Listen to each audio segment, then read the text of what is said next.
what's up, guys? Welcome back. Today we're going to show you part 2, the most exciting part of Unity Elite's war with Indo Eternity. You'll see here we won by 1 star in the last moment of the war, and that's what makes it so exciting. A lot of wars are, halfway through the war, you've won. Sometimes the other team gives up, but this one, all sides fought till the very end, and it made it super, super exciting, super fun to watch. First, I'm going to show you one of my attacks. It was against one of their top guys. I think it was their maybe their number 2 ranking guy. This is an interesting base because besides that Tesla there, all the buildings in this first compartment are not defenses, so it was easy to clear through. I'm not sure if I like that part of the design. I don't think I'd make a base that way myself, but it kind of made it easier for me to just easily get through here. Now, I did have a third golem, so I dropped it. Normally, I would make 3 entry points, but this one, 2 seemed to work out fine. Here, I also attacked from this side because I knew I could freeze the clan castle troops with the Inferno. That's a really good idea.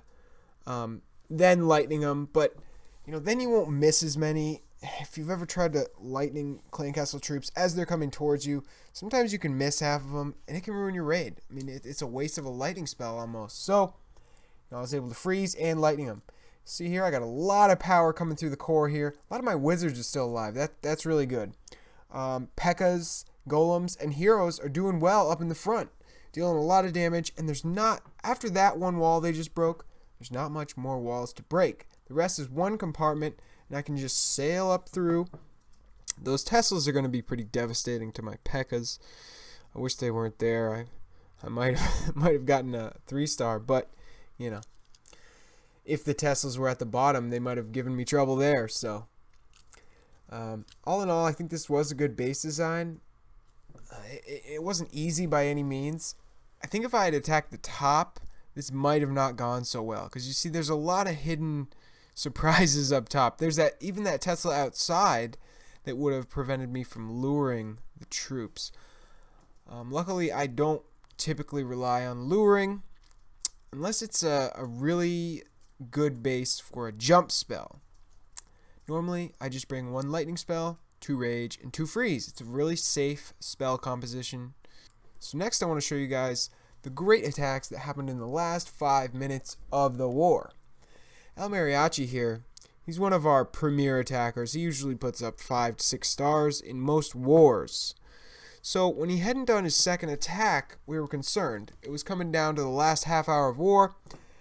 Hadn't seen him, hadn't even really heard from him. I mean, we all talk a lot through different messaging apps like Glassboard and Kick and stuff, and nobody had heard from him. So I messaged him to make sure he was coming on. Didn't hear anything back. Was really concerned.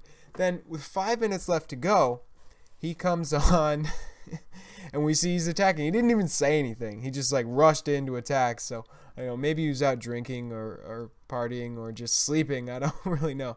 Actually, I think it was 7 in the morning in his country. So yeah, he was probably sleeping. But regardless of whether he was tired or not, he did very good. We needed this. There was no room for failure, and that's how it has to go in close wars. You're going to have guys that you count on, and they need to be clutch like this. And there's a lot of guys in every clan that can do this every time they need to. So I was really psyched that L came through in the end. We were all concerned, but that kind of just added to the excitement. And we didn't know he was coming, and then 5 minutes left. Boom! He's in, getting the 2-star. Bam! Done. That's a really cool attack, by the way, how he jumped into the base. He didn't even use wall breakers there. I like that. So here is the main event. This was done so late in the war that on the war events tab, it doesn't even say a time. It says last moment. I don't know if you guys have ever seen that, but yeah, if you go overtime basically, or maybe it's within the last 5 minutes, it says last moment of war, and it truly was. Nabil had been scouting this base for 12 hours. He'd been looking at it because he thought he could 3-star it. He had 3-starred a base like it before, and I don't know why he waited till the very end. I guess maybe he thought a better option might come up. I mean, he didn't know he could 3-star this. That's the thing.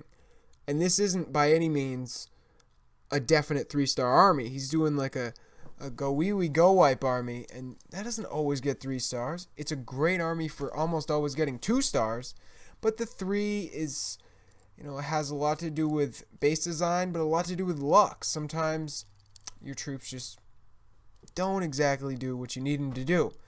But the stars really fell into line here. Like I said, this was the end. If he had gotten a 2-star here, our score would have remained the same, and we would have tied.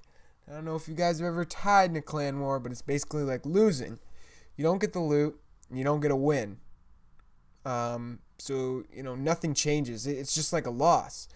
So it's really lame. Like, you don't want to tie. I'd honestly rather lose than tie, I guess. I don't know. You know what I mean? Like, to tie, you would be so close to winning, yet you don't get any of the benefits. So at this point, I was pretty scared. I'll be honest. Like, look, his archer queen is down. All he's got is an almost dead P.E.K.K.A., an almost dead king, and some witches. It's like, normally this doesn't 3-star. However, he's got quite a few witches. Those witch skeletons will protect the rest of his heavy hitting, troops, like the king and the P.E.K.K.A. And there's not that many defenses left. Oh, man, look, there's only a wizard tower and an archer tower. This is so crazy. 30 seconds left. Can he do it? Witches are so slow. It's like... But he's got a lot of them. I didn't see how many witches he started out with, but I think it would be like 6. On open compartment bases like this, like bases that have that big compartment in the bottom, a lot of witches can really help get the 3-star. If they survive through the whole raid like this, they're going to protect the rest of your troops and help you at the end get a 3-star like this. So, amazing attack. Not just because it was a 3-star, but because we were all sitting here like this, as you can see I recorded, with 2 minutes left, 81 to 81. Only a few of us could go in and watch it live. I was on my phone here on my second account, so I missed. I couldn't watch it live. So I could only sit here and stare at this thing, thinking, can he do it? You go into chat, everyone's like saying all kinds of, swearing and stuff. See, it lagged there for a minute, and I thought it said he had only gotten 2, and then boom, another star comes up. Oh my God, he did it. It's like, what? I just sat there staring at it like this until the end. Until the end, when it came down and said, war ending, war has ended, Unity Elite has won. It's not really about the clan. Sure, they were a good top 50 clan, but they didn't 3-star a bunch of us. They weren't necessarily better or worse than us. The special part of this was how we won in that last second. So I'll never forget this. This was a really special time. I mean, we just had a great time together, me and my clan. And this is what Clash Clans is all about. Human interaction, interacting with people all over the world, and having truly special moments that you won't forget for a long time. I mean, we were psyched after this.